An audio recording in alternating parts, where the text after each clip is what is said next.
They go on. Usually set up in front of City Market. Yeah. That man, okay. What's girl? It's girl. Oh, I've seen a man, right? Yeah, I haven't seen that man. But this is ladies.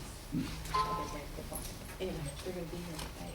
And there's tickets if you want to go on. Okay, thank you. You're welcome.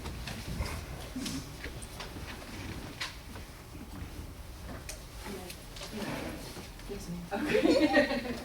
Look out there and know who they are.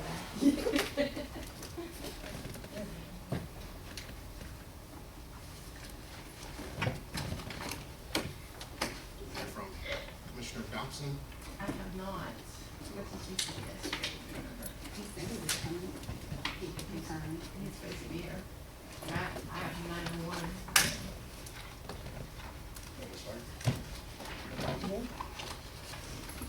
You got one.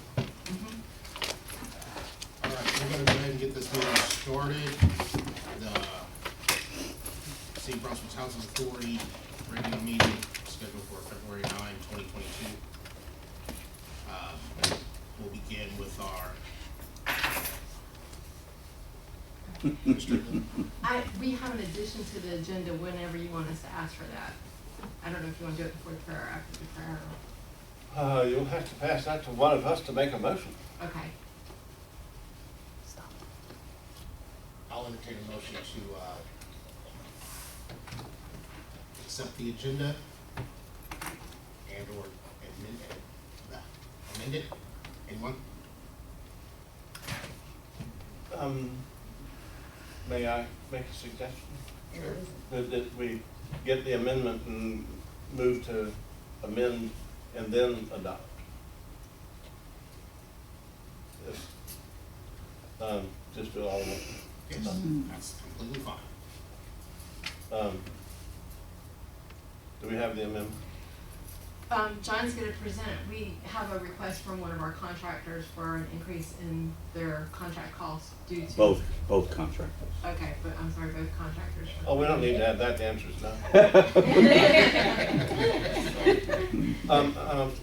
Okay, then, Mr. Chairman, I move that we add to the agenda item a request by a contractor for an pricing cost increase, fee increase. We got a second. Got a motion by Commissioner Kilgore to amend the agenda to allow for a cost of contract increase. Contract increase, seconded by Commissioner Dickerson. Any further discussion? All in favor say aye. Aye. Opposed have the same. Chairman, I move that we adopt the agenda as amended. Got a motion by Commissioner Kilgore to adopt the agenda as amended, seconded by Commissioner Dickerson. Any further discussion? All in favor say aye. Aye. Opposed have the same. Agenda is adopted Thank you. with the amendment. So we'll go ahead and open up with a moment of silence, followed by a prayer from Pastor Dickerson.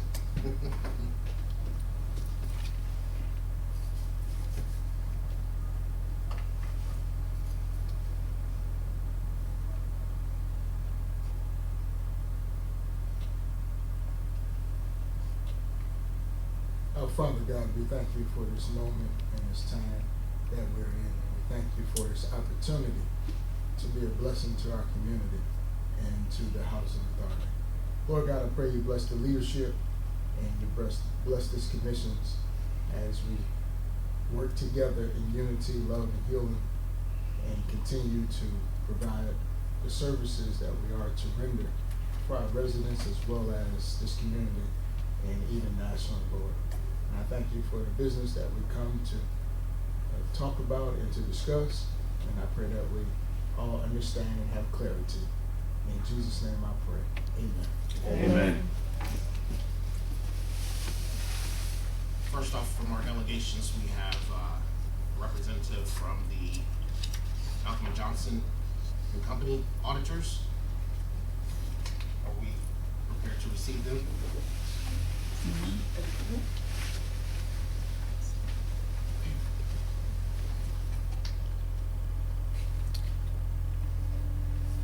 Too much, what do you think? Is it wrong? I think you Yeah. can see better turn Yeah. out, yeah. Yeah. Okay.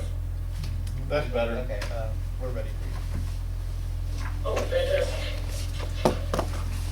Good morning, and thank you for allowing us to go and present the audit report to you. I normally like to do these in person, but my wife just gave birth to our second child last week. Congratulations. This is great. Congratulations. Thank you. Very, very convenient. We can do the Zoom. I can still be with you and still be able to stay close to her. And, but I appreciate that letting us come and talk through the audit report with you and answer any questions you have. So I'm just gonna dive right into it. I would like to start kind of untraditionally at the back of the audit report. Page 39, if you're following along. And on page 39, it is That's why I the asked schedule of about that. findings and question costs. So this is essentially the results of the audit, the auditor's results. And you can see here that there was an unmodified opinion for the financial statements and no material or significant weaknesses reported, which is very good, that's what you want. And for the compliance and federal awards, also an unmodified opinion with no material weaknesses or significant deficiencies noted. And you kind of confirmed that on page 40, says schedule of findings and question costs, and says there were no findings. And there were no prior year findings. So I'd like to start off there because one of the first times I did this, it's at the end. I got to it at the end. Board members were like, you know what, you really could have started with that. So now I do. I start with that and say, this is the results of the audit, is that there were unmodified opinions, which is good. That's the best opinion you can get. And, you know, it's unmodified or modified, which is the old qualified, and, you know, then there's disclaimers and adverse, which is definitely to stay away from if we can. But unmodified opinion, that's great in all material respects. That the financial statements and compliance was presented fairly. So I just want to start out by saying that and just get to the end first. Now let's kind of walk back to the beginning and talk you through some of the high points and kind of walk through a little bit of what happened. Now the first first major section we come to is in the Roman numeral I, is the management discussion and analysis. Now, I think this is an incredible part of the audit report because this is intended to speak to the readers of financial statements, and they're not required to have financial acumen. They're not required to be, you know, well versed. So this is more plain English, and this really breaks down sort of like the ins and outs of what happened in more detail and more understandable detail than even the financial statements and the notes. So this one I highly recommend that y'all read, and it's very good. I think it's easier, less technical to understand. But I'll start with page 3, or page I, of the management discussion analysis, because this provides a comparison from this year to last year. And so I would point out that for total assets for fiscal year 2021 was 23.8 million, as compared to 2020, which is 22.7 million. So we see an increase in total assets of $1 million, which is good. I mean, that's great to see. And then we'll also go down to total liabilities. That also saw, like in that variance column, we saw a decrease of 933,000. So the assets are increasing and the liabilities are decreasing. That's the direction. Which brings us to a total net position increase of around $2 million, which is really good. Net position is one of those things that, like, what's left over after revenues, expenses, and we invest in assets, and we have liabilities that we have to pay. So, and that total net position at the end of 2021 was over $22 million, which is a really healthy position to be in. And then I'm going to go to page VII, which is 7, Roman numeral 7, and kind of walk through a little bit of the revenues and expenses. Now this gives us this comparison is nice to have because in the financial statements that are presented, it's a single column financial statement. So we're not required to do comparatives, and so it's all a single column of the entity.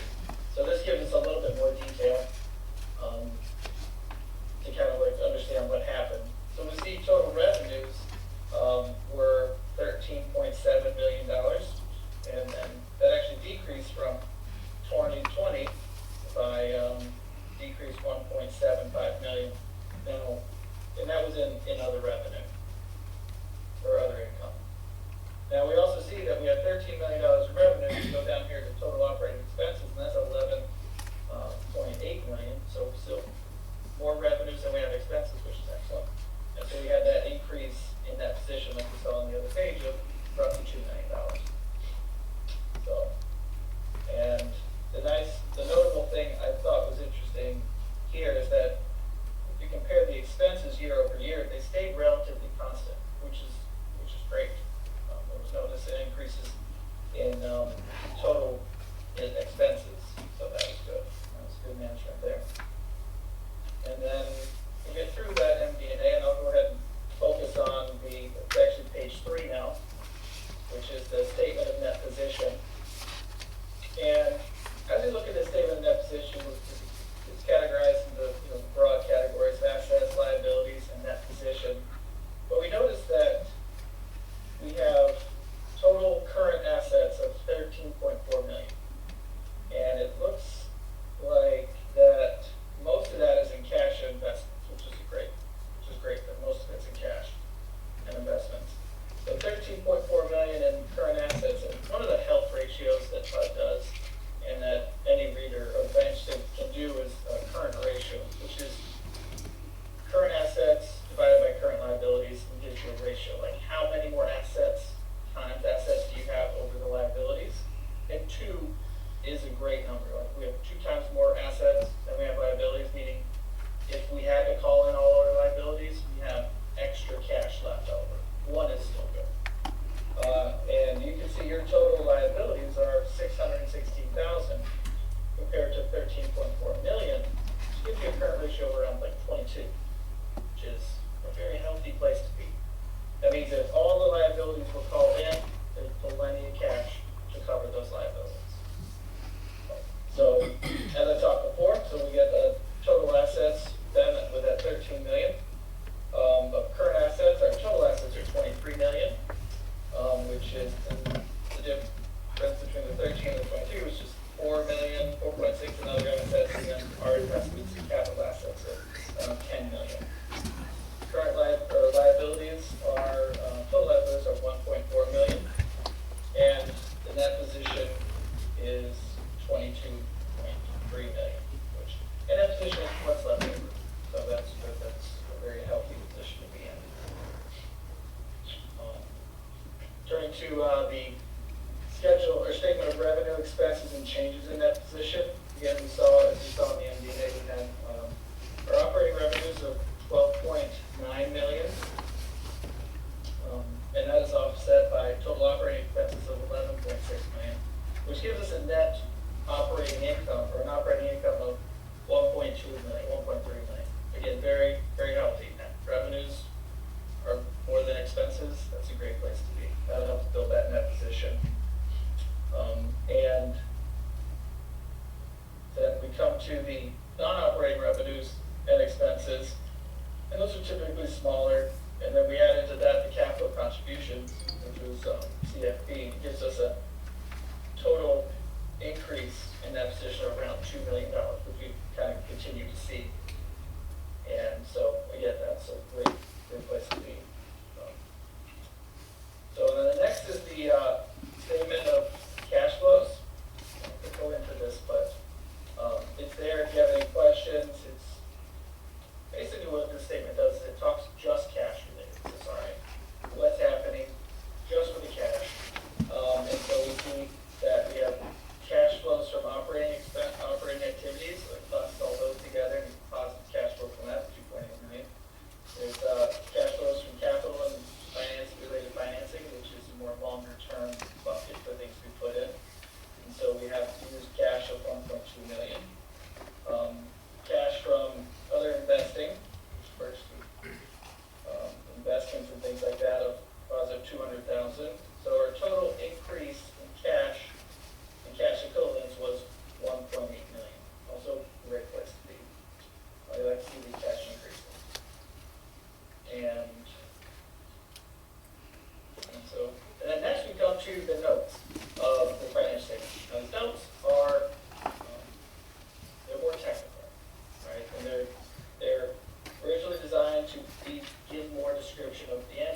question. The IRS, from time to time, will assert, against nonprofits an excess earnings or excess profits or accumulated earnings claim. Have you ever, heard of the service, asserting such a claim against a public housing, entity? I have not heard of that. I have not. Well, I would hope that there wouldn't be, but I didn't know the answer. And certainly we're actively protecting the assets that we have against HUD, and it's nice to know that we wouldn't have to also fight the service. So, thank you. Right, no problem, happy to. Yeah, I do think that, housing authorities kind of, I'm not 100% certain on this, but housing authorities tend to occupy a space for a government entity, and we're operating nonprofits, but I really haven't heard of any IRS problems with any of the nonprofits that I've ever dealt with in the housing authority. All right, so another section I think is incredibly helpful is starts on page 23. This is in the supplemental information section, and this is the combining statement, net position as well as changing net position. And I think this is interesting because while the financial statements based on are presented in one column, single column, you kind of saw that. The combining statements are each of the programs broken out. And so this actually will shed a little bit more detail. So I wonder how Housing Choice Vouchers is doing. This section here will give you just the housing, just the individual program detail, and it does sum and total up to what's presented in a single column financial statement. So this is also a very good section to provide more detail. This page is for you. So I think that's very important, and I go there a lot usually. Next section is the financial data schedule, which is what the Housing Authority is required to submit to REACT as a demonstration of the financial information broken out by each program. And so that's what this is the audited financial statements that were presented to, or audited financial data that was sent to REACT and HUD. And then some other supplemental stuff, closing out some CFD grant, 50117 statement, schedule of expenditures and federal awards. And then we get basically back to where we started, which is the opinions and the findings section, which we had no findings. And the opinions were unmodified. So that's sort of where that's all I have. Any questions on, dig deeper on anything, or? Where would, in your experience with public housing authorities, as standalone entities, where would the Brunswick Housing Authority rank from a financial health perspective in your experience with all the other authorities that you have been associated with? Kind of an informal, based on the financial statements, you're in a very good position. And honestly, you're in a better position than our housing authorities I see. Having, a current ratio of nearly 22 is, I don't know if I haven't seen that ever in a while. And having a lot of money in cash equivalents, and investments, very little low. I would say that liabilities are low. You did a great job this year of keeping the expenses at the same level, or if not a lot of increase in that. I think that's very good management there, and but it looks very healthy. Seems like if something were to happen, you have cash available to obviously meet the liabilities and look in the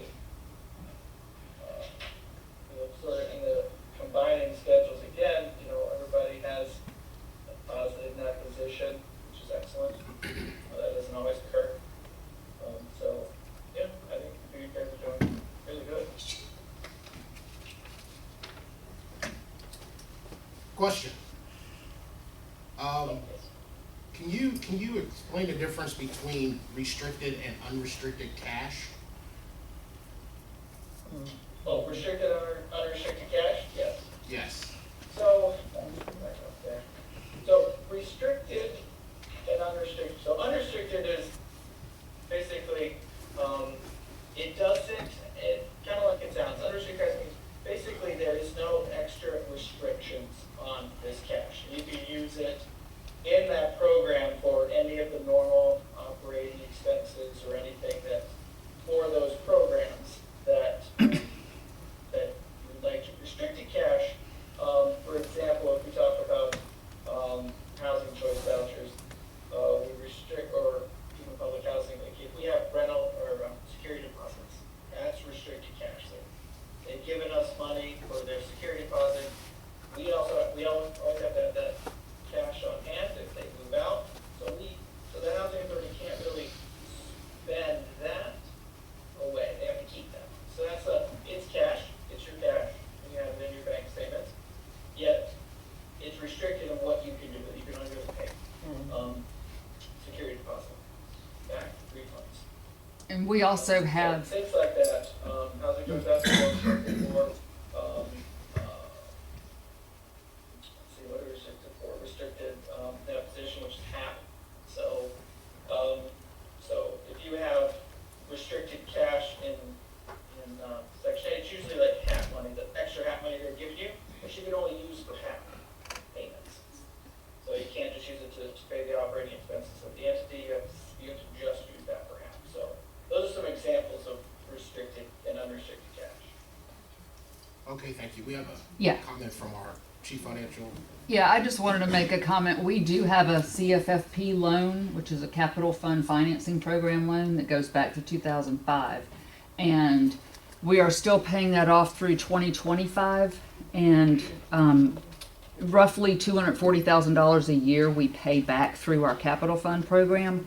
But we have a bank account set up, and it's in restricted cash on the public housing side that is equal to 1 year's payment. It's a debt service account, and we can't touch that. That is restricted cash. So you'll see that on the public housing side. Okay, thank you. Was that a question for me? Sorry. No, it was just a comment. No, it was, Go ahead and continue, sir. Oh, no. Any other questions? Good question, though.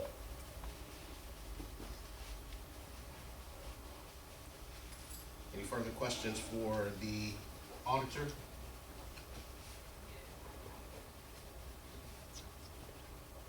Any further questions about the audit report? Okay, thank you for the audit report. We really appreciate it. Thank you for spending your time. Congratulations again on the new child. Thank you. Try to get some rest, I hope. It's fun. Not anytime soon. Thank you. A second.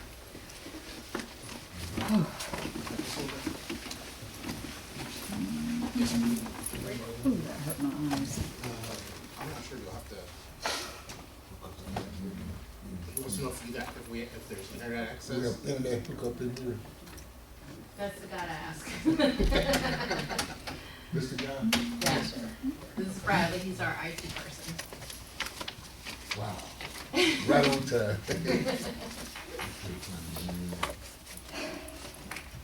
I know it's so cold I had the last time, but Okay, while they're going through that, I believe we have another delegation. City Manager, Ms. McDuffie, and Community Development Director, Dr. Nixon.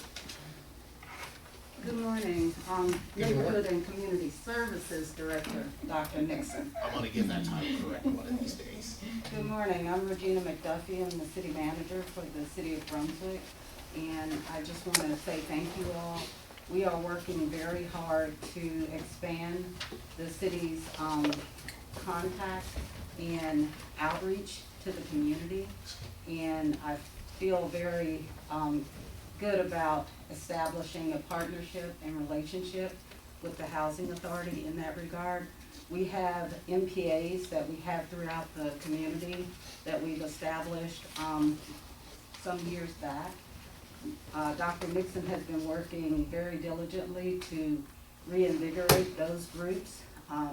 We have established a new group on the college campus at Coastal, and we are very excited to have a similar group being established with the Housing Authority. I think, in my opinion, when I think of people who live in public housing, I think they're all, sometimes consider, oh, they live in public housing, they're not a part of the general population of the community, they're not taxpayers, blah, blah, blah. But in my opinion, residents here are residents of our city. And I serve every resident of this city. And my responsiveness is to every resident of this city. And I think, people in public housing are just as entitled to our services, our attention as anyone else. So part of what we are establishing, again, is connectivity and outreach and having opportunities not only for us to gather information from the people who live here, but also for when we have information and communications going out, for them to be actively engaged in those communications. So that's, the gist of what we are trying to do, and we are very grateful that you all are receptive of that opportunity, and we hope to have just a thriving, very active partnership with the community, with the public housing residents, and with the board. So thank you for that opportunity. Do you have any comment? I really don't. The city manager had said it perfectly. And so just so I can just follow up, okay, not right now.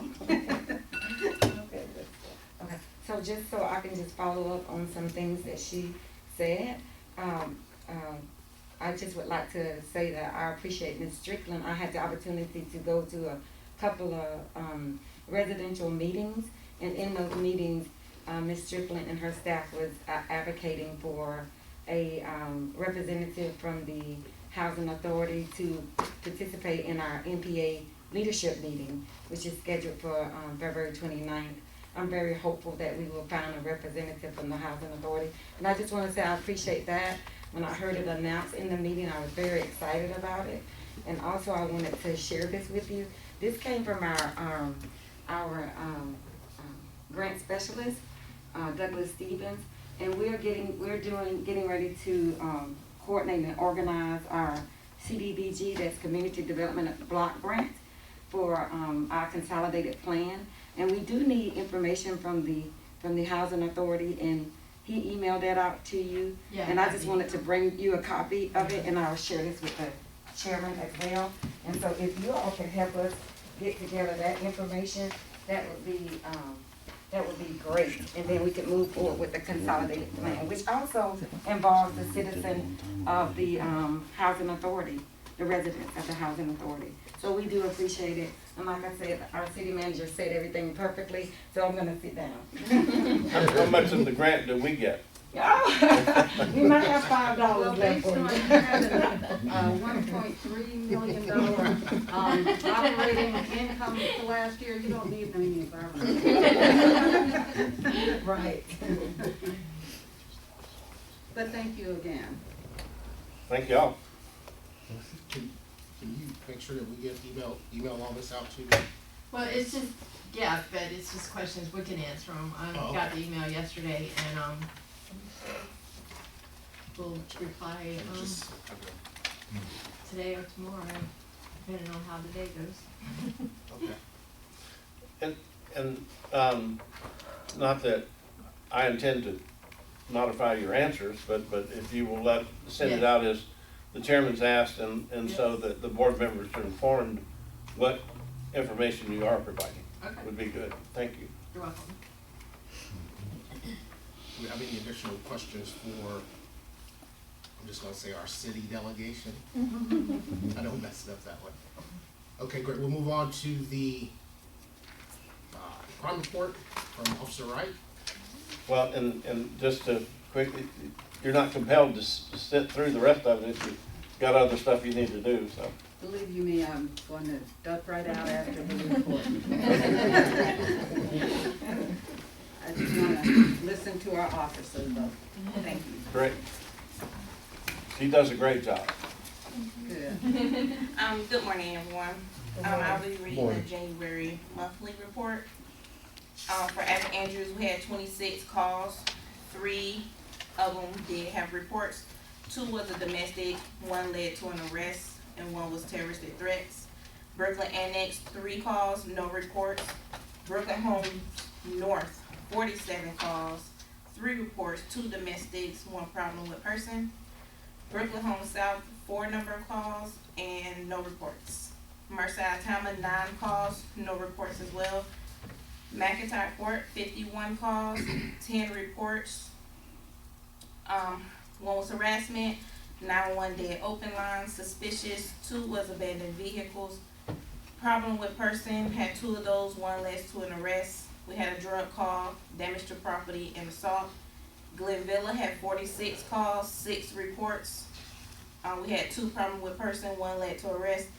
2 sex offenses, a missing person, which she was returned home, and also harassment. Hopkins Home Annex had 3 calls, no reports. Hopkins Homes had 26 calls, 8 reports. 1 was a DUI, which led to an arrest. Problem with person, an accident, theft, and theft entering auto, which was 4 reports on that one.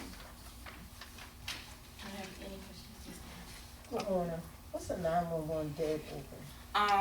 Usually we get in like if somebody accidentally dialed 911, they didn't know, and they just leave the line open. Sometimes we hear kids playing on the phone or adults just talking, but in this case, it was actually adults playing on the phone, and we went to that unit 5 times. And I just told them, because they called me when I was off, and I just told them to go ahead and do a report because they was really nasty to the officers. So we usually don't have reports for that one, but that's how we ended up with a report. Thank you. Yes, Thank ma'am. All these reports within the 1 month period? Yes, all of them was just January. Wow. Yes, sir. Oh, it's been. That's a total. Question. You mentioned drugs, sexual assault, assault, but there's only, on the report says 1 felony. Sounds like there would be more than just 1 felony arrest. For Just looking here, it just says felony now arrest. this report Yeah. is my arrest. These is the whole month of January, which will be other officers if I'm off. I see, okay, Yes, sir. thank you. These reports, will they have these high calls or anything? Do they get extra, where you have the highest number of calls, do they get extra patrol? Yes, ma'am, we try, but we're so short right now. Mm-hmm. But we do try to do extra patrol in the area. That has the most calls? Yes, Okay. ma'am. Mhm. Thank You're you. welcome. Love the report, thank you. Thank you. You still have cases for February, or you just get them all at one month time, then you total them up? Yes, yes, sir, just start from the first day to the last. Wow. And with 51 in February- McIntyre Court. February is probably. 51. Yes, sir. 51. Wow. And some of them the same. That's why I feel like this is riding around. Oh, yeah. So it's just me. I never thought that many things were happening over there. That's because you in your nice safe cave. Wow. While I'm circling the area like a all shark. this going on.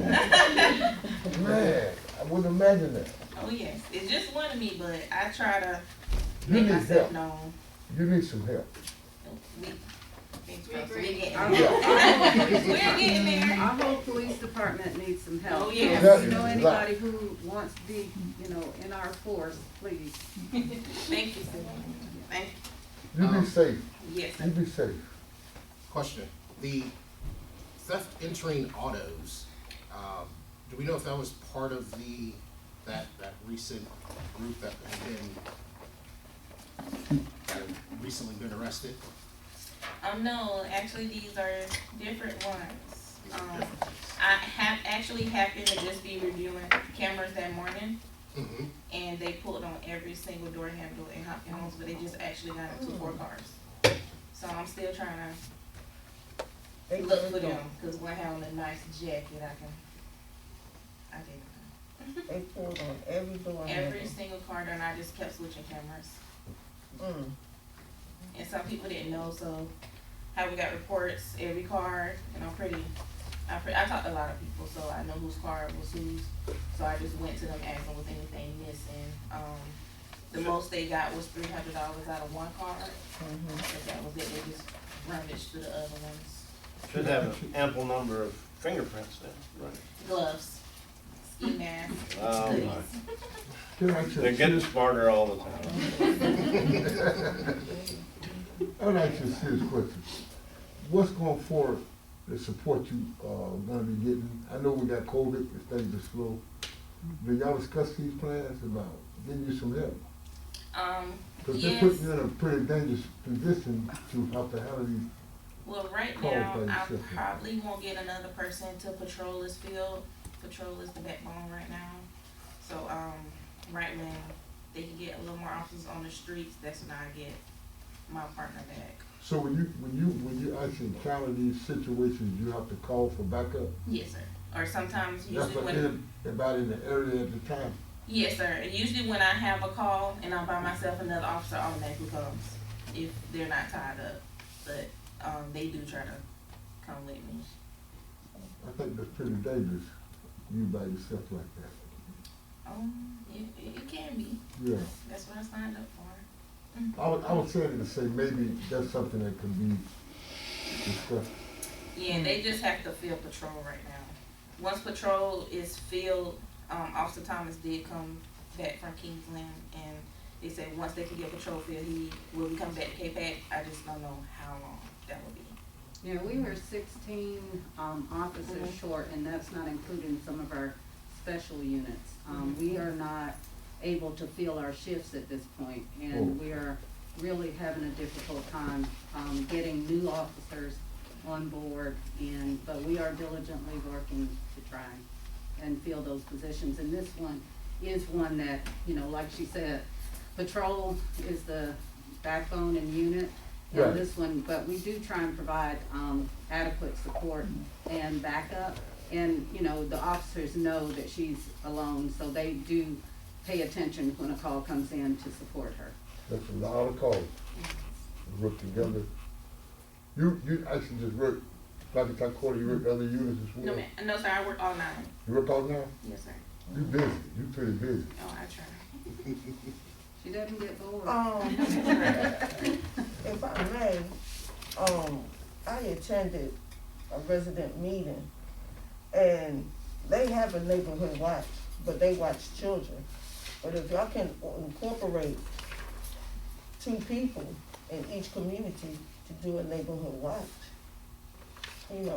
or things like that, like we do in a regular NPA meeting, we have neighborhood watch, if we can do a community watch from each community, have someone's eyes out to help her, that's a bonus. That's something we can discuss later on today, right? You can. Okay. Any further questions for Officer Wright in the crime report? Thank you very much, we really appreciate it. Thank you, ma'am. Be dismissed. Yes. Y'all enjoy your day. Thank you. Be safe. Thank you. Bye-bye. We'll move on to old business. And we'll go ahead and take those one by one just for.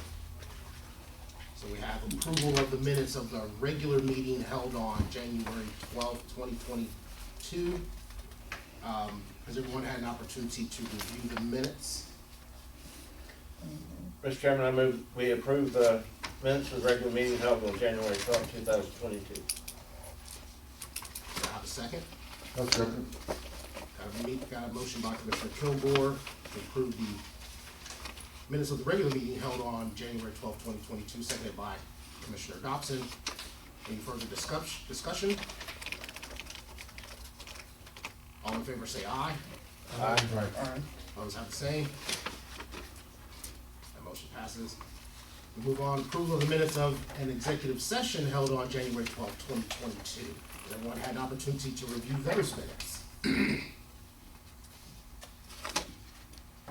Yes. That's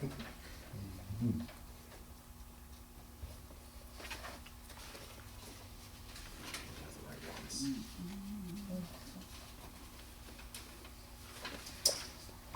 Yes. I'll entertain a motion to approve the minutes of the executive session held on January 12, 2022. I entertain a motion that we accept the executive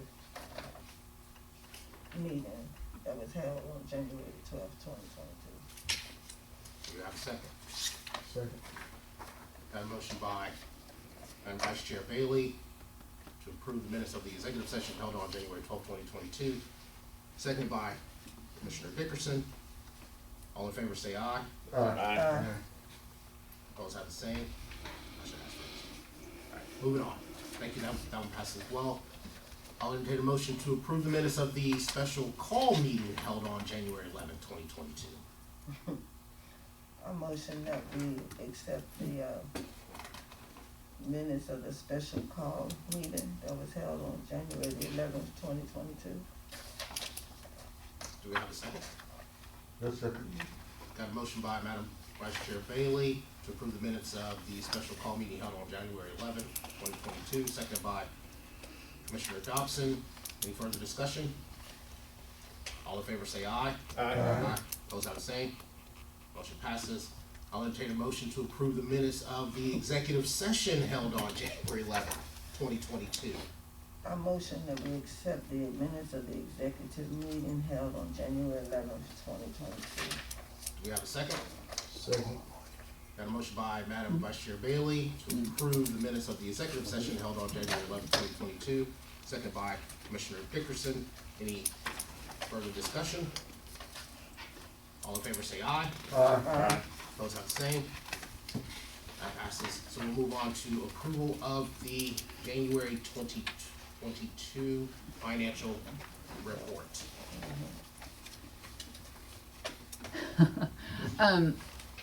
Yeah, Gleason Johnson presented such a rosy picture of us at for the last year's fiscal year end audit, but I mean, everything does look good. Budgets, we're staying in budgets for expenses and everything except tenant accounts receivable, what tenants unpaid rent and charges. It continues, for public housing, it continues to increase. It was quite a drastic increase this month. Whereas in locally owned units, that decreased this month. But there was a jump in tenant accounts receivable for public housing this month. But other than that, there's nothing extraordinary to report.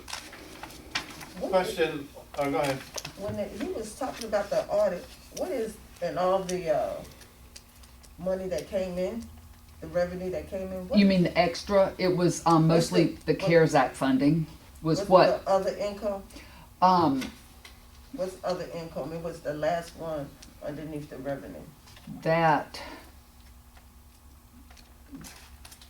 I'll have to look back on the audit report. I can let you know afterwards. I'll have to dig into it and look, or I can look while we move on to other things and let you know at the end of this meeting. Other income would be, it's hard to say what program it's for because those financials in the audit report, most of what he went over was combined for all programs together, and some of what we received as developer fees and that type of stuff for the what they call business activities, which would be Georgia HAP and locally owned, and then we have Coastal Phoenix also. We received developer fees in there, and that would be categorized as other income. Okay. So yeah, it's not the normal. It's not anything to do with public housing or Section 8. Okay. And on these write-offs, when y'all recoup your money from the court, is that considered in tenant revenue? What happens usually is we have, an account called bad debt expense, and when we write it off, we charge it to that, and the money due from the tenant goes away, and then when they turn around and repay it, we reduce that bad debt. Depends on the timing a bit, but in general, that's what we do. Okay. Sharon, you mentioned a loan agreement where you have the ensuing year's debt service Yes. is restricted. Is that It peculiar just- to that one loan? Why is that restricted? That was one loan done against our capital fund, which is what we're granted capital funds by HUD every year, to be used for certain types of capital-like projects. And we borrowed against that back in 2005 to do certain things to the properties. And we took out a 20-year loan to do that. And so we have to pay it off. It's just under $240,000 a year. So it reduces our capital fund that we get every year from HUD by $240,000. But as long as the loan is active, we are required to hold an amount basically equal to 1 year's worth of payments, $240,000, in a debt service account. And it earns interest. It has increased, but not a ton. But we have that account, and it's sitting in, it's called restricted cash. We can't touch it until that loan is paid back in 2025. I see. Can I ask you a question, since we're on finances? I remember time back we was discussing repairs. Mm-hmm. Let's see, a minute back, that's why I wanted to say something, why I have a chance to say it. What's scheduled for McIntyre Court on repairs, like stoves and, I've had other places where people have asked me and I didn't have an answer for them. I told them maybe I'll get an answer today and share it with them. I don't have that information with me. That is something That's that happens part- as yeah. part of our capital fund. It's in the 5-year plan. It's in a 5-year plan, which will come up as part of the agency plan later on, but that is, as far as like fixing one appliance or replacing one appliance, that is something that, you can do. I mean, if somebody needs a new refrigerator, you order them a new refrigerator, or, we keep those in inventory, but if you're talking about redoing kitchens, that's something that's a capital fund My point item. is, it's the only way you get a stove if that stove is not working. Yeah. I'm talking about a total makeover, what Yeah. I'm talking about. Well, we don't receive unlimited funds for capital fund projects. So, we get a certain amount of money every year to use on certain things. And so we're, like right now, we're like cycling through doing kitchens, bathrooms, trying to upgrade those in the various properties. I can't remember off the top of my head where McIntyre kitchens fall into that. Do we have any kind of gauge on when these things might happen? I remember when I first started. Sometime in the next 5 years. Yeah, it's in the 5-year. It's in our plan. 5-year plan. It's in our 5-year plan. But is there any kind of evaluation to be done with some of the units on I think condition of the stoves and refrigerators and stuff like that? I think what we started doing, and I had met, just this week about, I'm trying to get our maintenance staff to change their mindset where if they see one that's like 10 years old, 8 years old, and they're really, because remember, these are not average apartments. They're such an in and out, So I'm trying to get their mindset to change. Hey, if it's real rusty and it's 9, 10 years old, would you want your mom to use that stove? So that's the mindset that I'm trying to get them to have. Where, in the past, we've tried to make that stove last for a long time. Now I'm trying to see, hey, let's go ahead and just replace the stove. I think the time is replace, and that's what every Thursday after this meeting, I have a meeting with them, and I try to discuss If you go back that. and realize when the stoves were installed, It goes back to about 2009. It was that that's a long time energy for a performance lifetime for a contract. stove. Mhm. I'm saying, I have been in some units, I have seen the same problems that these units, some units you dare have the same problem. Some goes out the same way, they're meant to last for a certain period of time. Mhm. I think that this should be addressed. Some of these stoves are awful. I mean, rusted at the bottom, you can keep replacing things, but it comes to a point to where you have to Yeah. actually do it. You can put new this, new that on, but it's not working. Yeah. It's the same problem gonna occur. I just thought I'd bring that to board attention today. I took inventory myself personally. If you have the inventory, just let me know and I can go through and look at Right. it. And it's a lot of people, it's the bruise of some people who wanna bruise things, we know that. Mhm. But I think for the overall purpose, this should be addressed. Yeah, and we, we also take into consider that some of our tenants, we know that, if we have the same issues with that tenant and we'll turn around and fix it, then 2 weeks later it's broken again because of, tenant negligence, then it's like, and that's what I had said earlier, we're trying to get the mindset to change where if it looks really bad and it's been there for a long, long time, let's just replace it. Because it doesn't make sense for us to keep going back. So you said, why don't you do it and make it simple, just take an audit, take a yearly audit. That way you don't have to guess, and you don't have to. Excuse me, can we go on with what's on the agenda? That's not on the agenda right now. Can we go on with what's on the agenda? Commissioner Dodson, within your packet, there is the Maintenance report.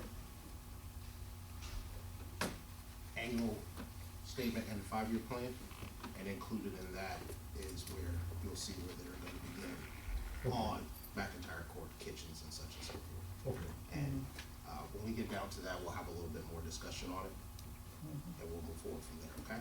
Thank you. And also, if I may, Commissioner Dodson, it's your prerogative to have residents come to you and ask you to do things. It's my guess they'll work you to death if you put yourself in that position. And if you refer them to the site manager and ask them to go through the normal process rather than you trying to handle resident complaints, your life will be easier. Yeah. But that's up to you. I understand. That would be easier. So, one more thing, and then we can change this conversation. But what you can do, if they inundate you with these questions, is make a list of it, tell them to go see the site manager or whatever, then bring it to the executive director, and then do a follow-up and see if anything's been changed on it. Okay. Thank you. Any more questions for the January 2022 financial reports? I move that we approve the financial report as presented by staff. Do we have a second? Second. Got a motion by Commissioner Kilgore to approve the January 2022 financial reports, seconded by Commissioner Dickerson. Any further discussion? All in favor say aye. Opposed have the same. That's unanimous. I did not put on here where we're gonna do the Gallegos item. Can you go ahead and do him first? Absolutely. Let's go ahead and get Mr. Gallego under the spotlight. My item. What I did is I went ahead and I did a little draft, so that way everybody can kind of see where we're at. And, I am just a messenger here. We shoot messengers. Don't shoot me, Yeah, we please. do. And it's pretty basic, I mean, Didn't we, approve that?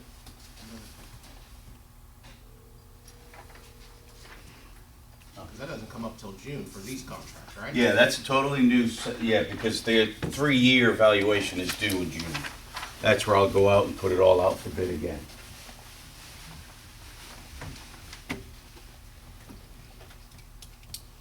I mean, like I said, I'm sorry. It's today Friday. Basically, right now, the way we have it set up is we have our vacancy painting and our vacancy cleaning. And at the top, you'll see that it's, 1 bedroom costs so much, a 2 bedroom costs so much, a 3 bedroom, 4 and 5, so on. They are asking for a 30% increase, so what I did is I added 30%, which gives us 139 for the first item, then our total. So 465 goes to 604, 510 goes to 663, so on and so forth.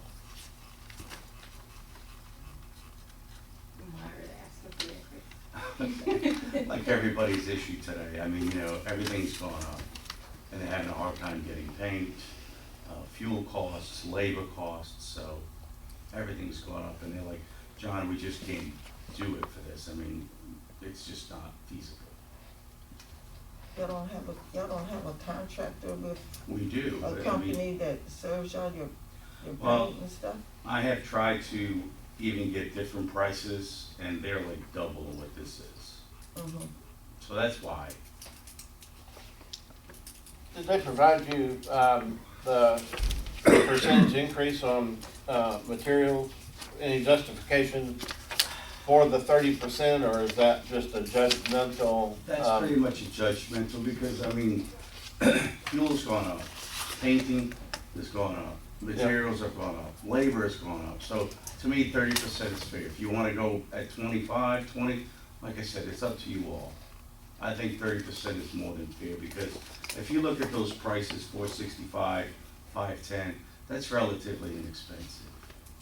And now with everything, you know, going up, I mean, an extra $100 and something to me is more than fair. That's just my personal opinion. But you all can do whatever you want. When will this go into effect? That's after this meeting. It'll hold for, if it's, I mean, if it's approved, it'll go to this meeting, and then come, June, at the end of June, 1st of July, it'll all be different, because that's when I'm putting them out for bid. Okay. And so this is all interior painting, Yes, ma'am, interior painting. and so, okay. And interior cleaning. Mm-hmm. And that includes the paint, the labor, everything. What, okay. Latex, flat, semi-gloss paint, what type of paint? I think we use eggshell. Eggshell, flatten ceilings. Eggshell walls, flatten ceilings.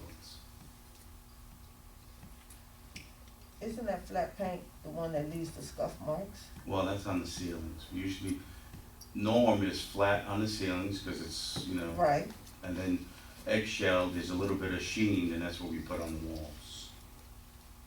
Eggshell is the shade, The sheen, yes. right? Yes. But I'm talking about as far as cleaning it, is it flat or semi-gloss? Where if they get a mark on it, they can easily wipe it off. I guess, eggshell has a little sheen in it, so I guess it would be a semi-gloss. Be a semi-gloss.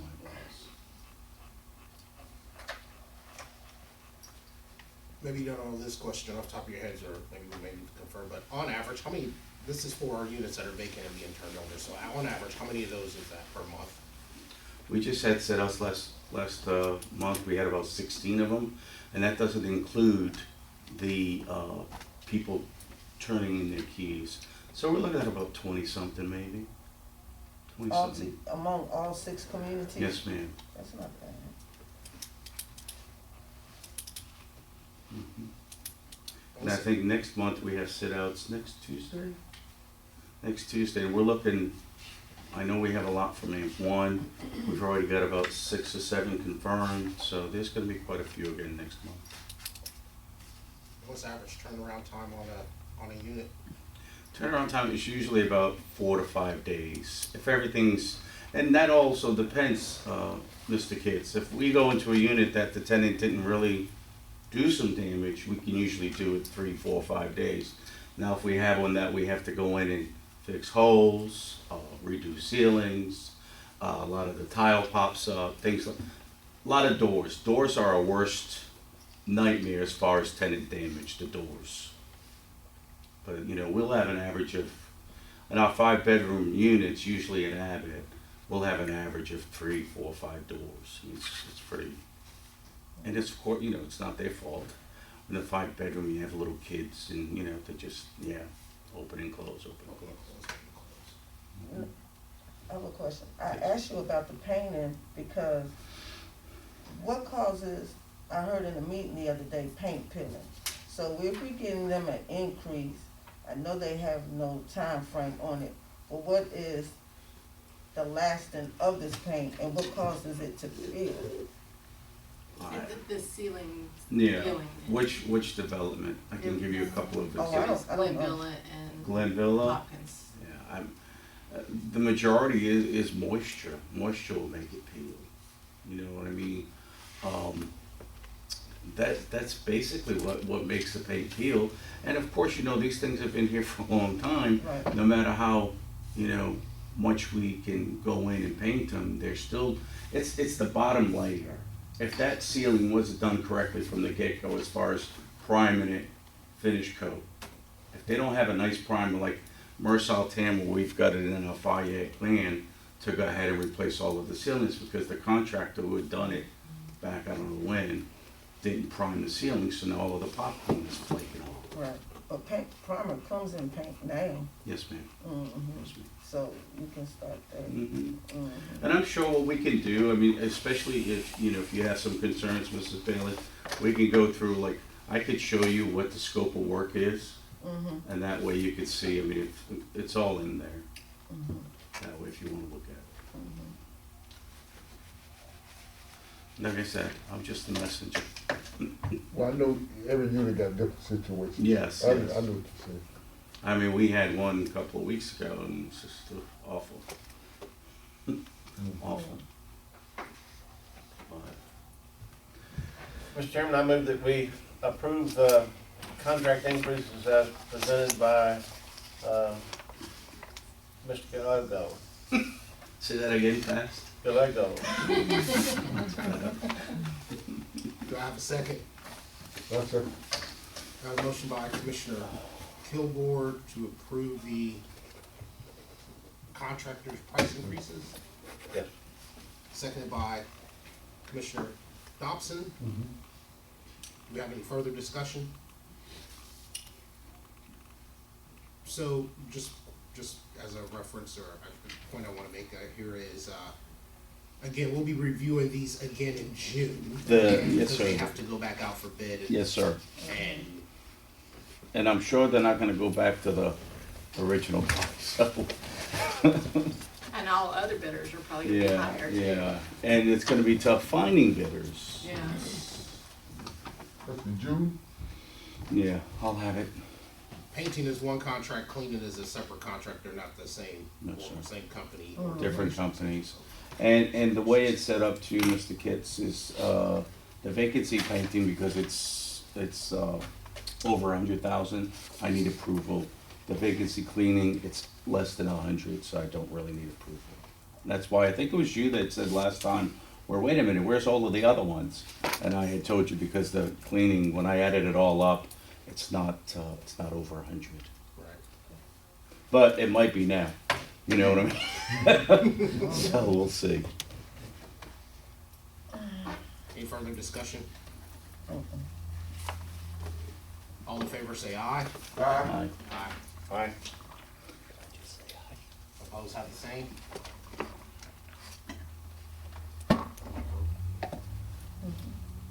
From a, Okay, all right. from a procedural standpoint, you might wait 15 and 20 seconds for Commissioner Dickerson to get back and Come back so in. that the votes, the minutes won't have to say he left the room, and then that explains why the vote's only 4 instead of 5.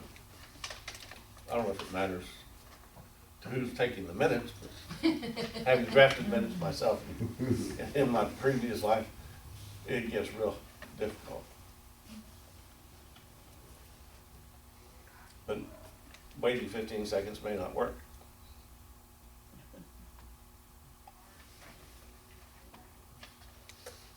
While we're off the record, can we go back to the Dasani bottle of water? These things, you have to grip it so tight to get the top off, that when you do, the water goes out. I just want to throw these things against the wall. That's a good one.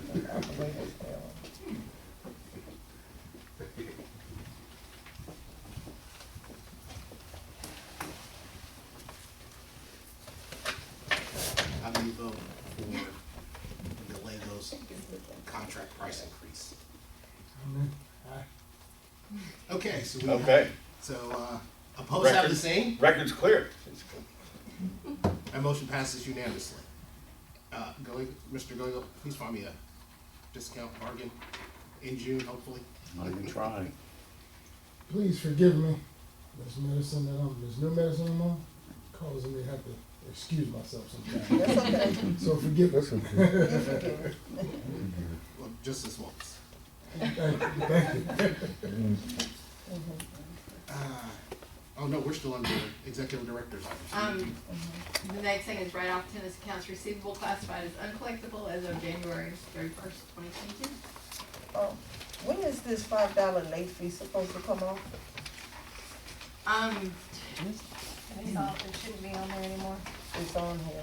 Well, this might be, Is this January? yeah. And that's because by the time it got approved, And posted. and posted, so as of effective, the 1st of February, all the fees are, those $5 fees are all gone.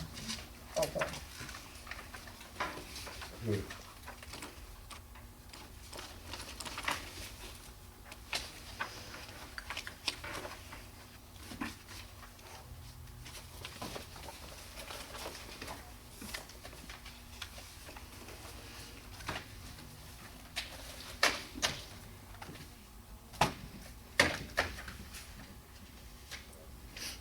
Make a motion on it? I'll entertain a motion on the reading of the write-offs for tennis accounts receivable. I'll make a motion on it. I have a motion from Commissioner Dobson to approve the write-offs of accounts receivables as of January 31, 2022. I second that motion. We have a second by Madam Vice Chair Bailey. Do we have any further discussion? Question, Sharon, this Melissa Campbell, I guess, is one of the accounts that through the, virus moratorium and everything, we worked with them, but they, I mean, these rental amounts go back to early 2021. So, is that why that accumulated to be so much? I don't know who the individual people are who are on that list. That would be, That would be a reasonable assumption. It is. It is. Thank you. So some of these people just did not finish participating through the, That's correct. It seemed like her name was on here last time. Never executed the payment agreement. They didn't execute a payment agreement, they didn't complete some of their paperwork when they applied for, the rental assistance through DCA. And some of those people that had completed that process were still waiting for DCA to release funds for those people that were approved. Since September.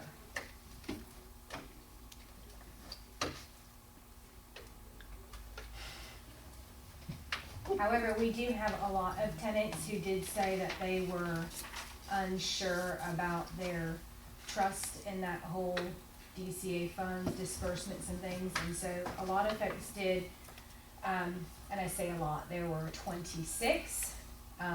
3 of them defaulted on their payment agreements with us, but the remainder of them continued to make their payments, even though they did apply for the DCA, program. They still came to us and made arrangements and are continuing to, make their payments Okay. in between that happening. So we do have some really good folks who are trying to stay on top of it and make things right, so. Okay. if going through, I guess they're going through the DCA process and they are approved and we're just waiting for funding?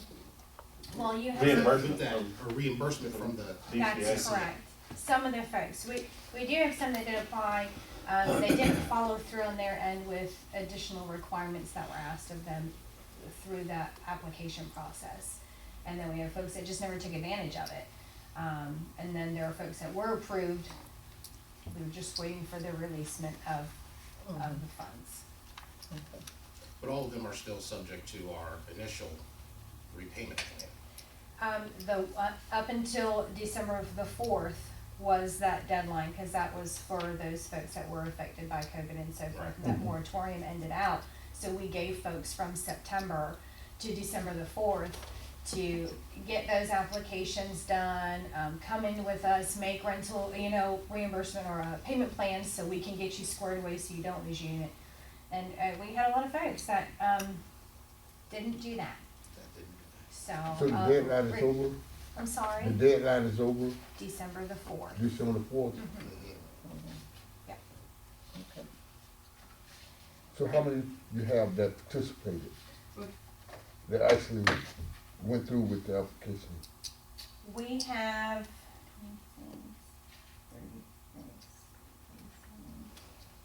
43. That's pretty good. Yeah, it's not bad. Yeah. We only have 3 that have, that initially set up payment arrangements with us and didn't complete their process and then stopped making their payment arrangements. But the big thing is we can see if it's pending, that they were requested to file additional documents and they didn't.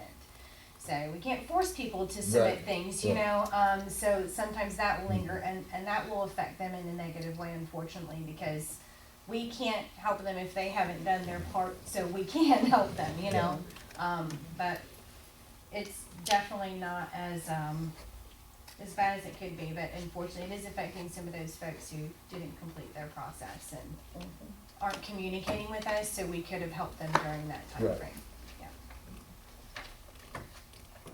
Any further discussion? All in favor say aye. Aye. Those have the same. Passes unanimously. Okay, the first item under discussion is public housing occupancy. We were initially contacted by HUD because our occupancy looked high on their end, and once you had a certain number, you get on HUD's radar. So we were gonna be reporting on that, but once we started looking into the discrepancies between HUD's number and our number, it's not a vacancy issue that we have, it's a reporting issue with the 5/8 that we have to report to HUD. Back end stuff.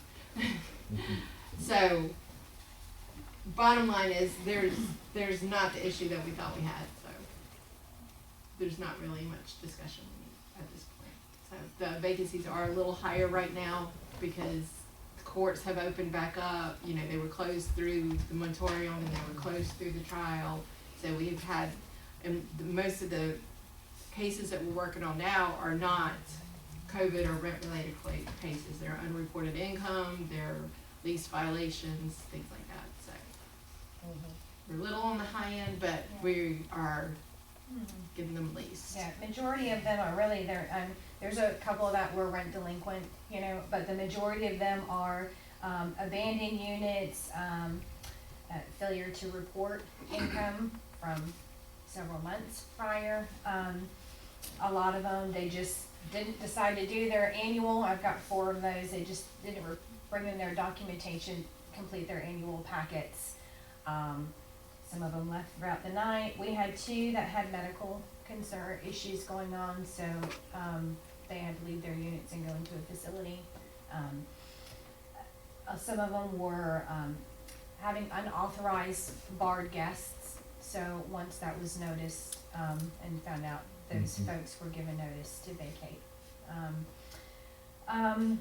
But a lot of it, there's 1, 2, 3, I've got 5 that were rent delinquent. The rest of them were issues of lease violations, unauthorized guests. There's 1 issue that got evicted for a violent issue. It was one of those on officers' reports. So a lot of them, they're not due to the financial aspect of severe lease violations or abandoning their units or making sure, not participating in making sure our communities are safe for everybody.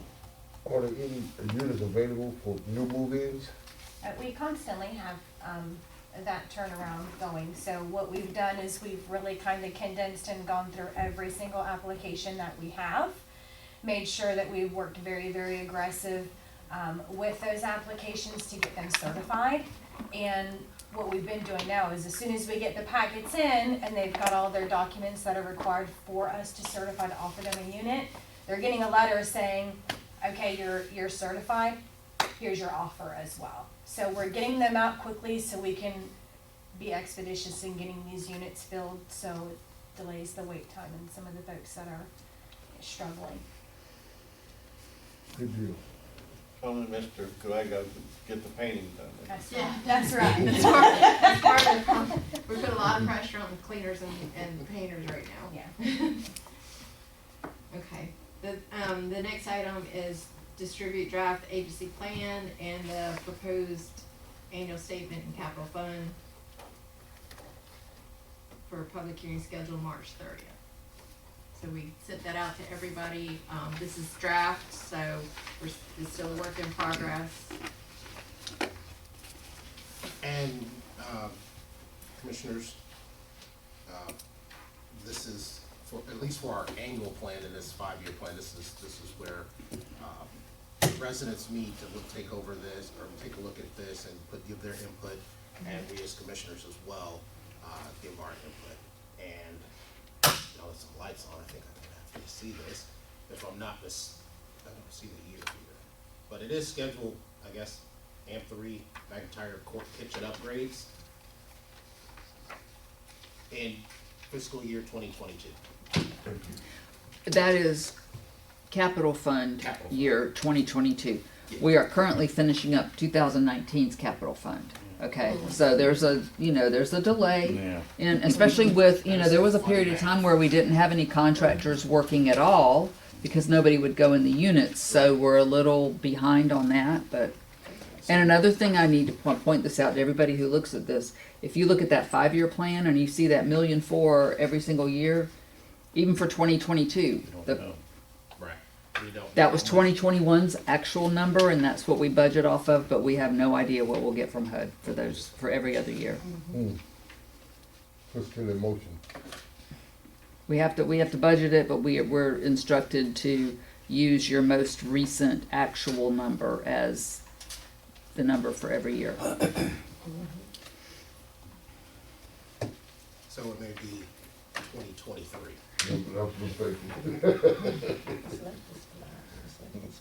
This I know something. Yeah. So there is a workshop scheduled for this as of March 30th, 3 p.m. Well, that's not actually a workshop, that's a public I mean- hearing. Excuse me, thank you for the correction. Public hearing scheduled for this, but in the meantime, you should take an opportunity to review these documents. If you don't have them in your email, you should have them in your email.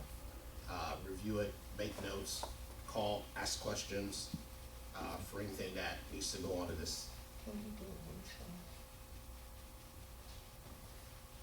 We can't hear you, Ms. Bailey, I'm sorry.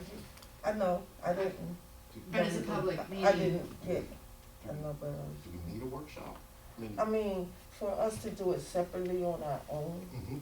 it might take up more time, so we get together as one group and discuss what we might see. Or have any idea with that.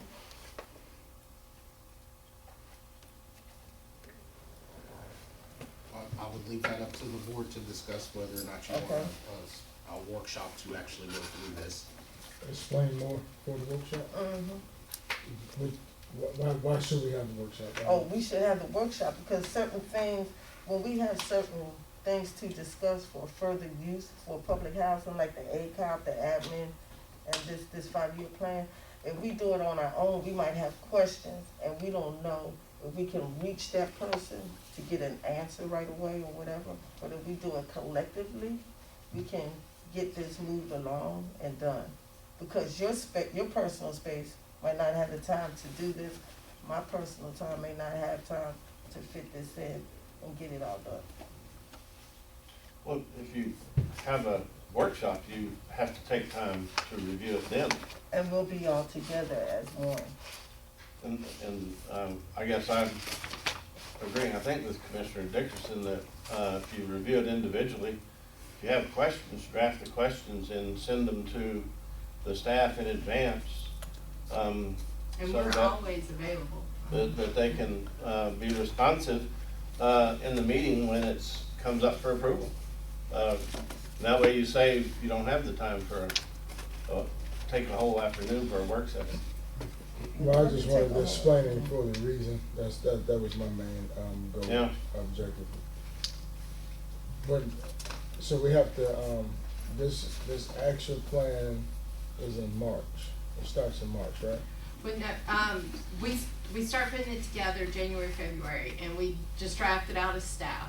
And then we go over it with the residents, and then we take that information and we submit the board a draft plan.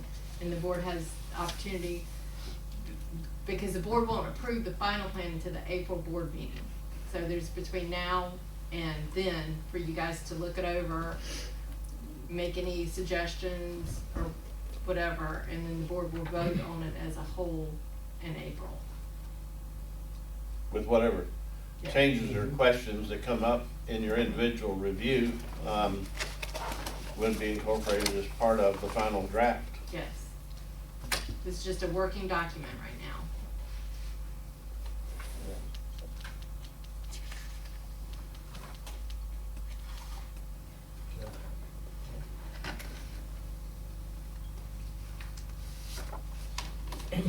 I think it would be good for us to get together and talk about it, rather through a Zoom or, us coming together as a collective body to talk about it together, and maybe we can, whatever questions we have, we can bring it up from there, or get clarity in that meeting where we might not even have to bring it before the staff. Just my thought on it. Well, it's gonna have to go before the staff, because they're drafting it. Any questions you have or changes would have to go to No, them. what I'm saying is a question may be answered while we're together, where we don't even have to bring it. It's already there, so we won't have to bring it up or even say anything about it, because it might be a question about the proposal, and we might say, okay, well, when we discuss it amongst one another, we say, okay, well, we don't have to change that or ask questions about it now. We could just move forward with what we see already on the proposal. That may help, I don't know, may help. I don't know that we're gonna be answering the questions, we don't have the knowledge base the staff has, but, if you, the, prevailing opinion is to have a work session, then fine. You're gonna have to take the time to review it one way or the other. I like your proposal, just go through the process. That's simpler. That way everybody get informed and they have an opinion on it. Then we bring it to a vote here. Mm-hmm. That's easier. I mean, to me, that's easier. That's what we've been doing, right? Mm-hmm.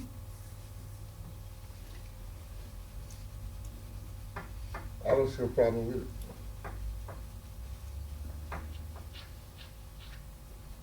That's just my opinion. It's simpler and it's easier.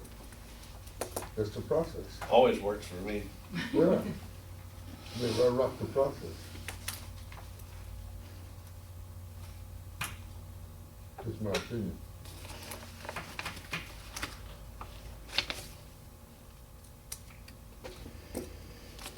So again, it's up to you guys to determine whether or not you guys want to have to the board, to determine whether or not you want to have a workshop.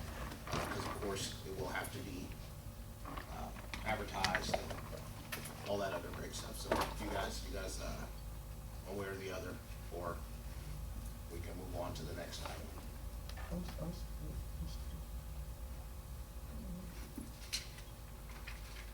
I would say, I will wait until they do what they have to do, and then they present us with the draft, and then we get together collectively and look at it. Cause like you said, if we look at it say I look at it 10 o'clock at night, and I have a question, who am I gonna call and ask 10 o'clock at night? Write your question down and send it to staff. Yeah, but you've been opposed to the work sessions ever since I brought it to the board, but anyway, we can vote on it. I'm for the work session once we get the draft and go over it collectively and get it done. And like Commissioner Dickinson said, if it's something that we can handle in a work session, then we don't have to present it in the meeting. We can just go along. Let's see if we can come to a consensus here. The public hearing is scheduled for March 30th. And we will vote on it sometime in April, at our regular April meeting. Yeah. But our March meeting falls before Yes. the public hearing. Yes. So, this is February, let's take this opportunity, we'll review, and then we can look at, if we need, at our March meeting, we need a workshop at that point. That's fair. That makes sense. Is that fair? And That's this fair. is. And this is the draft that is currently, Yes, which you guys again should have in your email, yes. okay? And we have one more meeting with the RAB, right? Okay. Any further discussion at this point of the annual plan or the 5-year plan capital fund public hearing? Any further questions on that topic? We'll continue on, Ms. Strickland. All right. I need guidance from the board on the memorial that's proposed in McIntyre Court. Because, I mean, I think everyone knows the history, correct me if I'm wrong, that, Zach Payne, he did a proposal, he was going to do some improvements, with the flagpole and the, bench and stuff at McIntyre Court. And so we funded that.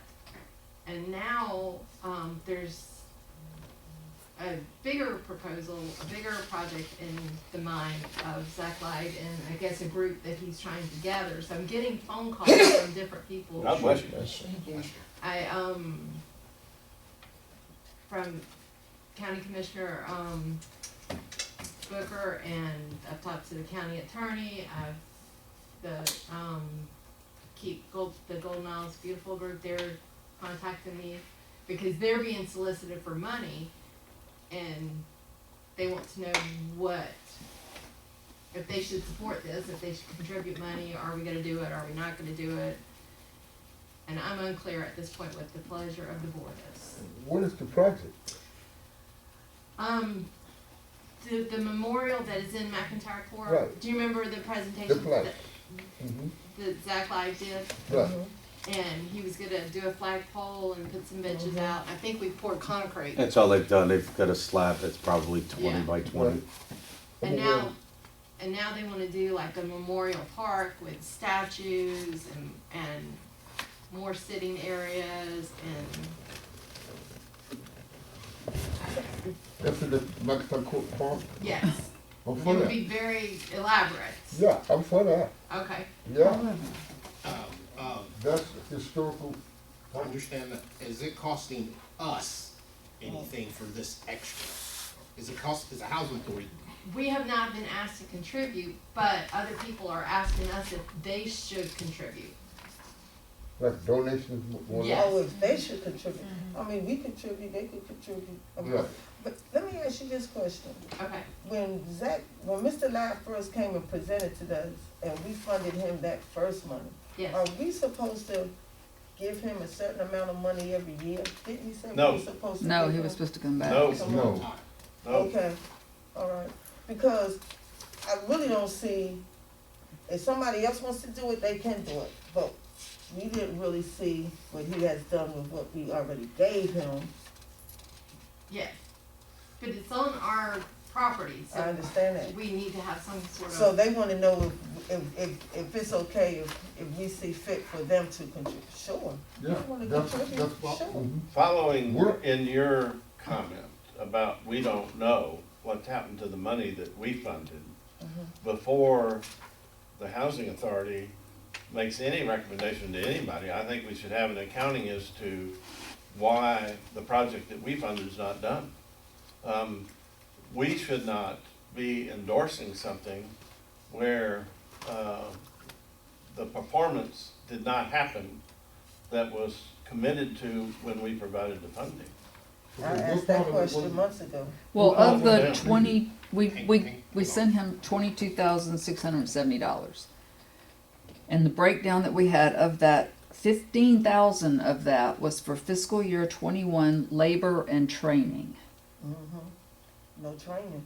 I mean, that was, I assume that was labor to do the work, and then the training part was to train the kids who were gonna do, but, Flag raising.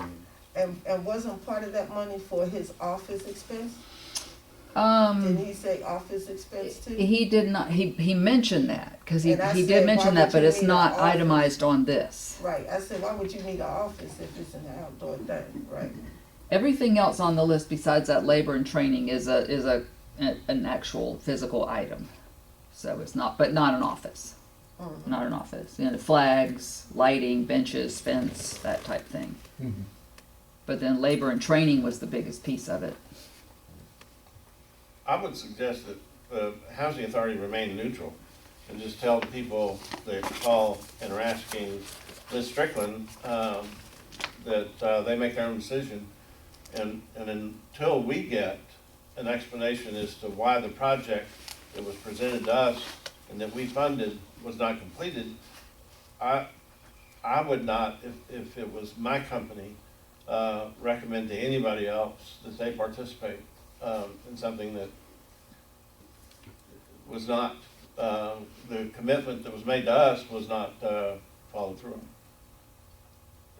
What was not complete? Matter of fact, the last time he was here, he said that piddling amount that y'all gave me is not worthy of me responding as to what I did with it. Well, we had Veterans Day last year, and we had Memorial Day, and we didn't see any children out there in uniforms. There was no training. National NJROT, didn't we mention NJROTC or something like that? And none of that happened. That was included in the package. Yeah, in the original package. And plus, he come back and show us a template of what this new project's gonna look like. Oh, it's beautiful. Yeah, Oh, it's it's- beautiful. It's great looking. But you gotta start from the beginning first. Commissioner Dobson, what was on the original list was a flagpole, a US flag, a Georgia State flag, Gullah Geechee flag, lighting, benches, fence, concrete, and labor and training. That's what we were paying for. And he insisted that we take the tree out. And The y'all tree did is gone. that. Y'all did The that. tree is gone. Ms. Strickland, what do you think, you gonna get additional funding for this new project? We can get back on that, but I'm talking about what's going forward. No No. money from us for the new project.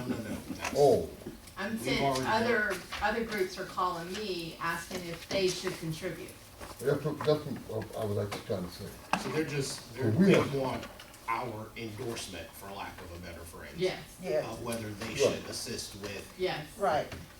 Zach's project on our land. right. Tell them the That's my truth. point.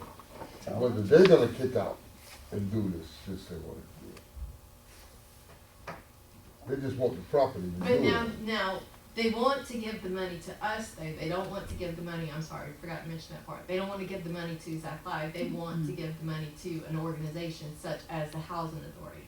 So And it'd then be we- tax deductible. Yeah, so then we would become involved in, Zach does not have a tax exempt certification from the IRS. And so any money that's given to his organization would not be, would not have the same treatment. Is there other people involved, other than Zach? Does he call that thing, what does he call that, LLC? There's gotta be other people involved. So other organizations want to give him, No. donate to his project. Or give the money to us? yes. And to further complicate it, the county attorney said if they give money from the county, then there has to be some kind of MOU between us and the county on this project.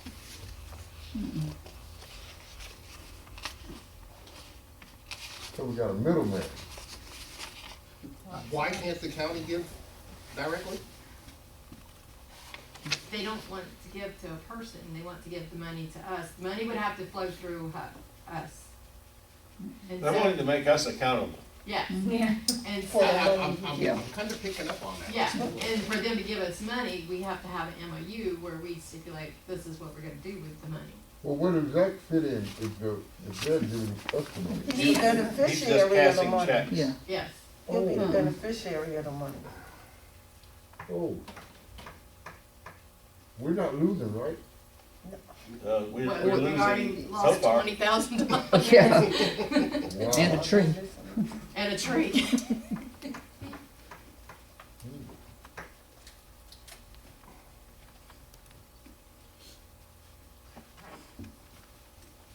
further more discussion on that one now.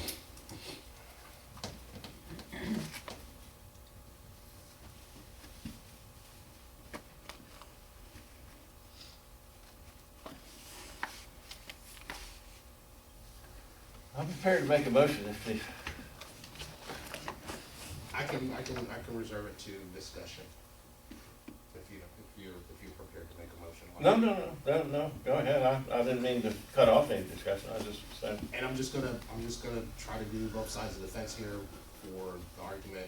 One side, we're accountable, but if with that accountability, that'll give us a lot more say in what's going on in that project, potentially.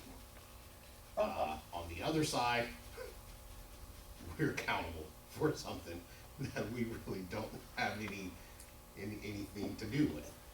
Lonnie? And my additional question, again, why can't the county give him the money? Why does it have to go through? Because it's on our property, and they wanna deal with us. So every organization that wants to give him money, all of it would still have to go through the housing authority. Yes. And we funnel it to Zach Live. But then it might come a confusion of how much was really given and how much we actually gave him. Well, no, there would be no confusion because we would have a record of that. Right, Yeah, I'm sure you will. yeah. But, I don't wouldn't wanna put get us in the in middle the of bad. my opinion is if this is something the board wants to do, then as a housing authority, we should just do it and not involve other organizations. What do you mean? Yeah, well, We should be in control of it. yeah. That's what Yeah. we should have, for the finances and everything else. This is on our property. Yeah. I mean, If why, we want the memorial, but do how, it ourselves. Yes. why front the property when you're With- not in with- control of the With, situation? is that with? how we gonna be in control of it when Zach gave it an organizational We would just title? take over. You know, give me out of the picture Yeah. on that. If they work with us directly, we have complete control over that situation because it's our property. That if they really There want would to, be some gray area in there because he has gotten the plans drawn up and developed it, and so he would have a claim as to the copyright and the proprietary rights to that plan. And if we suddenly take that plan and say we're gonna execute it, it's problematic. I don't know if that was problematic other than.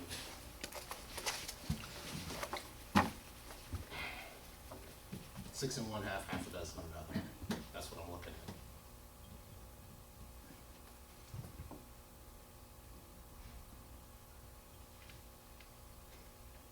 I make a motion for further discussion, more investigation. Well, that's, This is what we're all doing respect, now. that's what. That's what we do, yeah.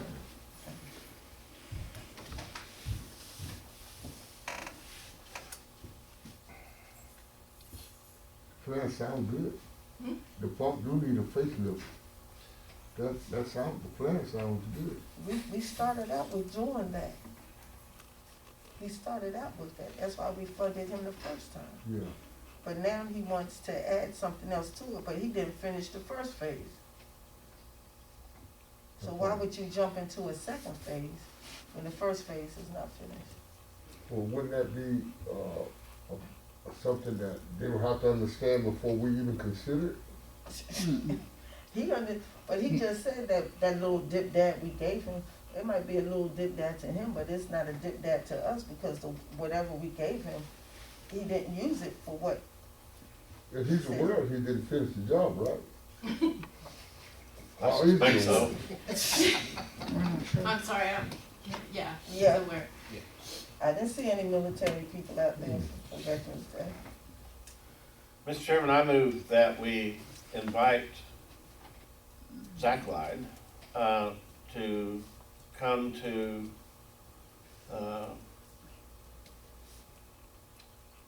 I suppose a board meeting for the Brunswick Housing Authority to attempt to work out an agreement whereby Brunswick Housing Authority accepts funding from other outside agencies and is responsible for managing the execution of the project. That sounds logical.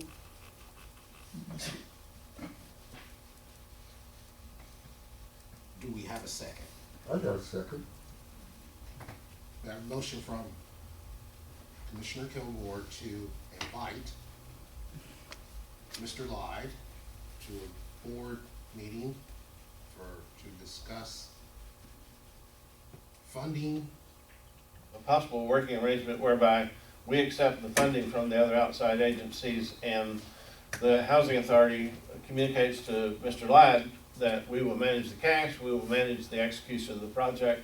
Right. And we appreciate his impetus in getting the project started, but if we're going to move forward, then it'll be under the auspices of the Brunswick Housing Authority, not Zach Ladd. Seconded by Commissioner Dobson. That was a lot there. It's getting better.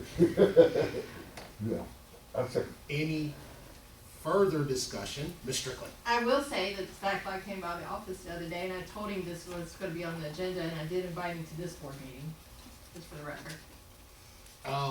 But I'll extend an additional invitation.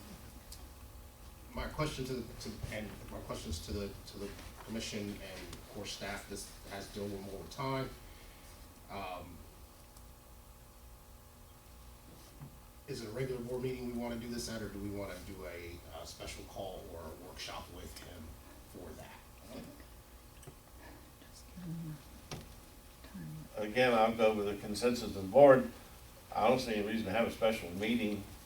It should be something we could accomplish in no exact 5, maybe 7 minutes.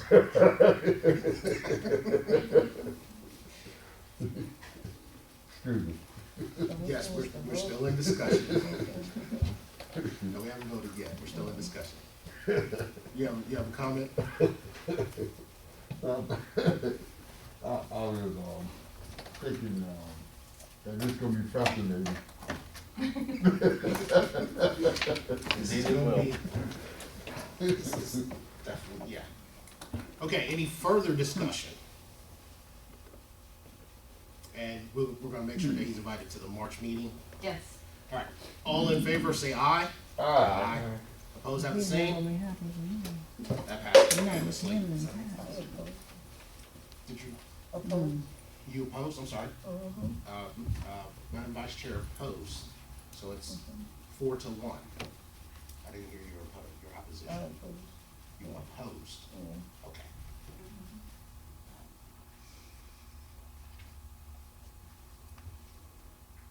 That's all of my items.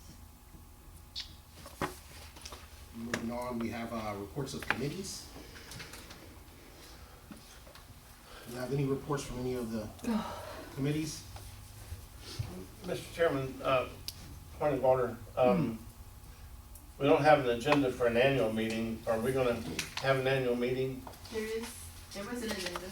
There is? Yes. Okay. It was, should have been right behind. It is here. I have a copy. I was looking for the same, I was actually checking the calendar. Commissioner Kilgore for the exact same. What's this? If it's, you're not prepared for it, or the board's not, we can defer till next month for the annual meeting, but the bylaws call for us to have it in February.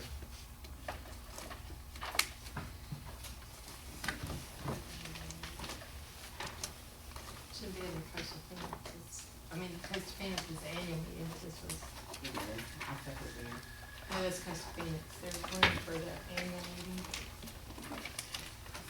Alright, I'll look through this if you wanna go in a little circle back if you want to. But it should have been in there.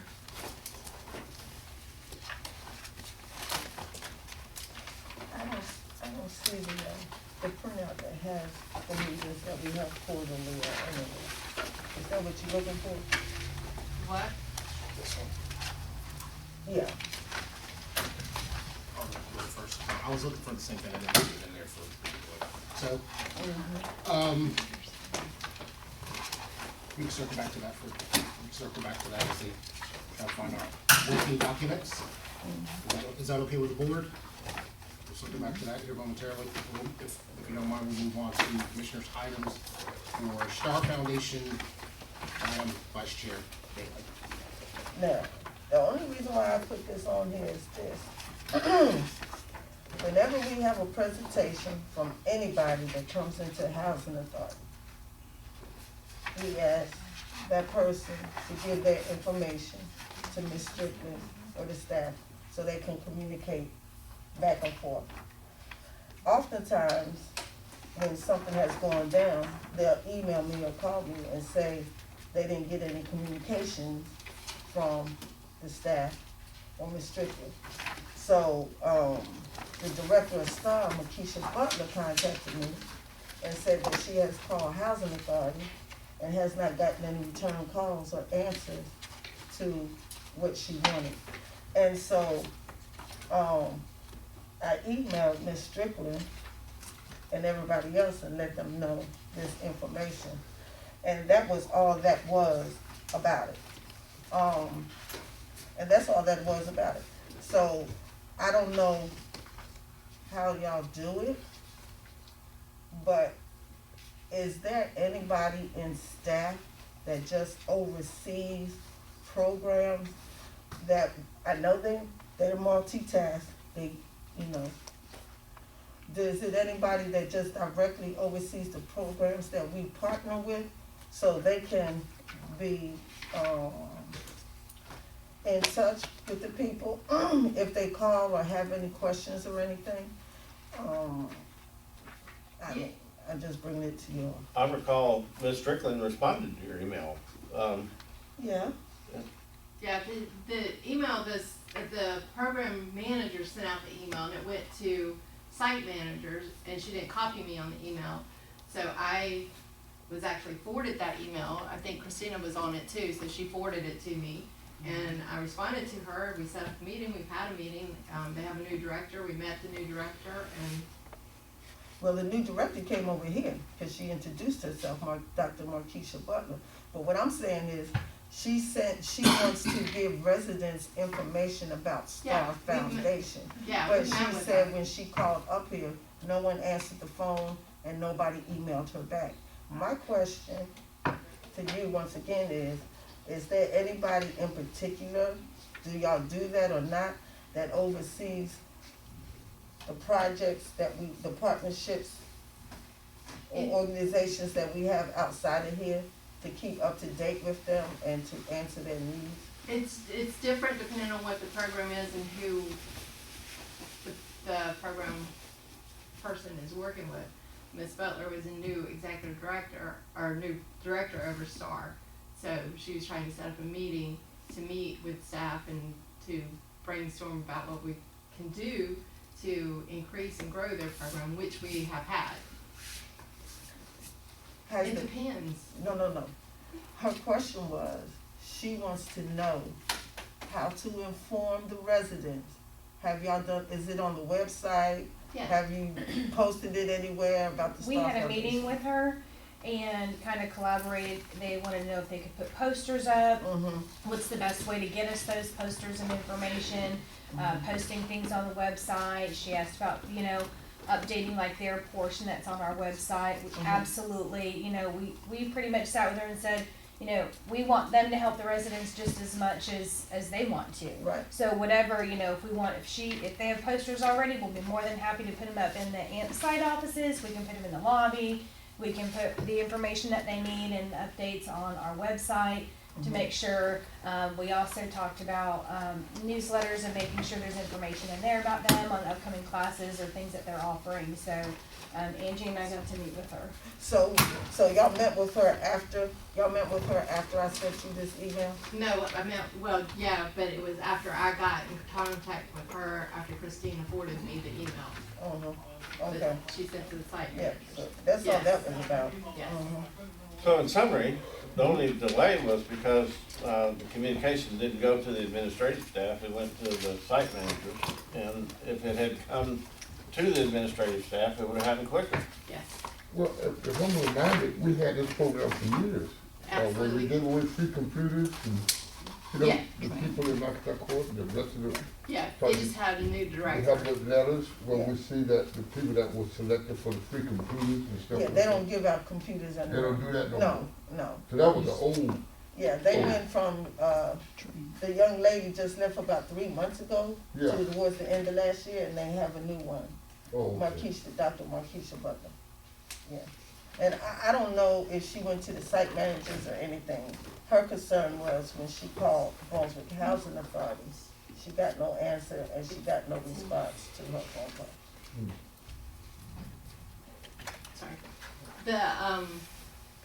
Sorry. The annual meeting agenda was behind, it's in the email behind the agency plan. And it's in the book behind the agency plan as well.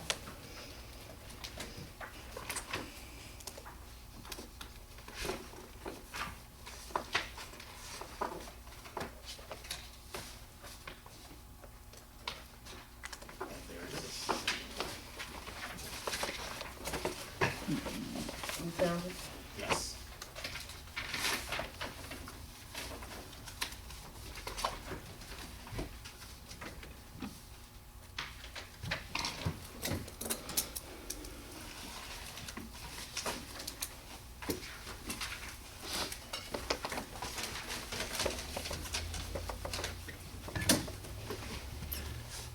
Does everyone have it? I don't think so.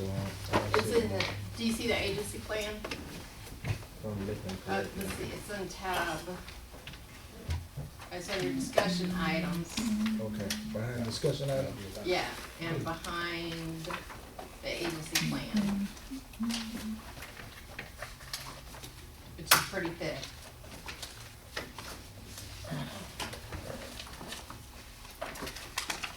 Behind the agency plan, but before the Before the, audit report. audit report, yes.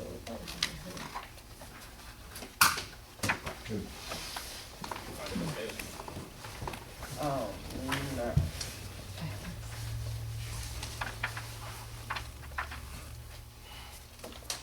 not sure where you were, so it's after this.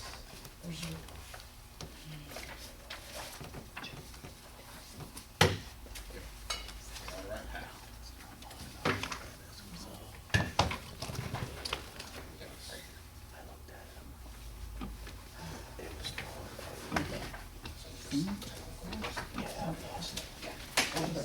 Oh, thank you.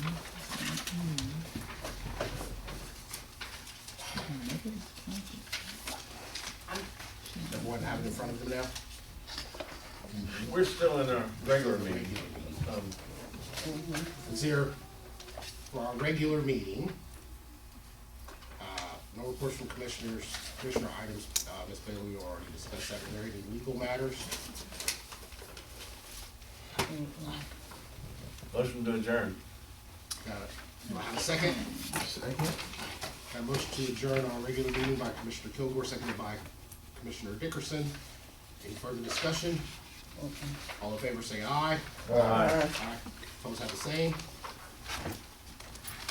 We are adjourned from our regular meeting. Call to order the City of Brunswick Housing Authority